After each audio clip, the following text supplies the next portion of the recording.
Mga nagtatanong nga pala kung magkano ang ginastos namin dito sa tayong negosyo to. Kasi may mga nagko-comment doon eh. Hindi ko pa nare-replyan eh. Kung magkano daw pang umpisang puhunan. Sige, breakdown natin. Siyempre, una, hanap kayo ng pwesto nyo. Kasama sa puhunan yun. O, okay din kung may sariling bahay kayo na daanan ng tao. Good yun. Wala na kayong babayarang upa. Pero syempre, number one dito, yung location nyo. Dapat maraming dumadaan. Kahit hindi palengke. Tulad nito sa amin. Hindi naman palengke to eh. Sa tagal namin, extend na lang yung palengke. Tinabihan na kami ng bigasan. Tinabihan na kami ng gulayan. Tumabi pala ako sa itlugan. Tapos yun, tawa ng Diyos. Ayun niya, yung location nyo, syempre, magda-down kayo doon. Yung magkano yung upa nyo, siyempre, 1 month advance, 1 month deposit. Kasama sa punan nyo, pag talagay yung 5,000 yung upa nyo, hindi ready na kagad yung mga 10 to 15K. Sample lang ha. O, pangalawa, timbangan nyo. Mga 2,000 lang naman yan eh, naglalaro.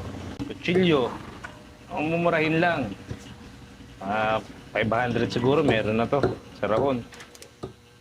Pero kuya, sangkalan. Pero naman mga mumurahin lang, mga nagtatatlong 300 lang, 500, meron ka na lang. Tapos, sa lamesa, kung ano mo ng lamesa nyo, huwag muna yung mga stainless.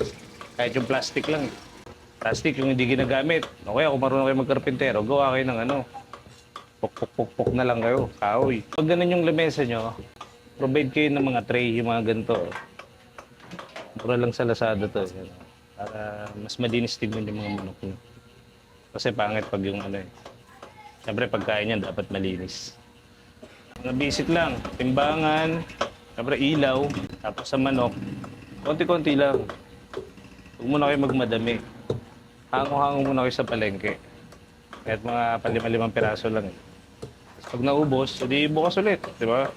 Sa freezer naman, pwede kayo mag-umpisa kung rep lang muna. Huwag nyo munang gamitin yung freezer nyo sa rep. Tapos, bili kayo ng cooler. Siguro 200 lang yun, 200, 250. Yung mga styro na cooler, okay yun. Yayiloan nyo yung manok nyo pag may natira. Siyempre, bukas kayo sa umaga, may matitira sa tanghali, kailangan yayiloan nyo yun. 20K lang yung pinumpisa namin dito. Utang pa lahat. Kasama na doon, nabili na namin yung mga timbangan. Lahat yun. Kasama na yun. Pero hindi pa kasama doon yung pinandown namin. Kasi itong nakuha namin pwesto, family friend naman to eh. Kaya mabait, hindi na kami pinag-deposito. The rest is history. Pag may naalala ko, dadagdag ko na lang. O kaya gagawin ko na lang ulit ng video to kasi ngayon lang tayo nag-video ng ganyan eh. Kapanoorin ko, tas kung anong kulang. Habol ko na lang. Okay, thank you. Sana may natutunan kayo.